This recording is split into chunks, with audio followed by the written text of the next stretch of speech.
Hello and welcome to the Communication Corner. My name is Thomas Fitzsimmons, and today we're talking with Mr. Safin about the cultural phenomenon of Stranger Things. Stranger Things. I think it's terrific. The first thing I noticed when they introduced the character of Hopper is that his wardrobe and the vehicle he drives is straight out of Jaws. And then it's fun to just see all the little kind of Easter eggs that they're borrowing from Spielberg or George Lucas or Stephen King. And I remember Hopper, he had this line that always stuck with me is, mornings are for coffee and contemplation. It's pretty spot on too, especially because he was a character like many on that show that you think you know. You're introduced to him with that in a pretty unique way where he's gets up late, that he's kind of mean, that he's just scarfing down donuts, drinking beer, smoking.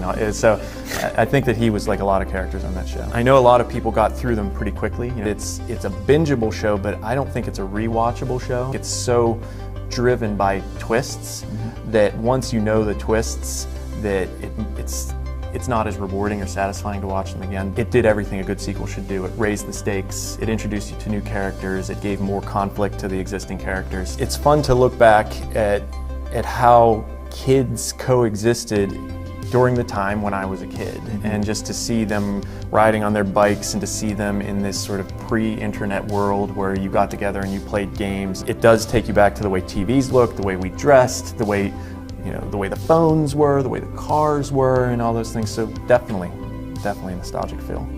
Now, we talked about remixing briefly in class. When you talk about remixing is copying, combining, transforming. I think that what you see in Stranger Things is a lot of combining and therefore transforming, that they're combining elements that are familiar to us, but they're doing it in ways that is creating something new.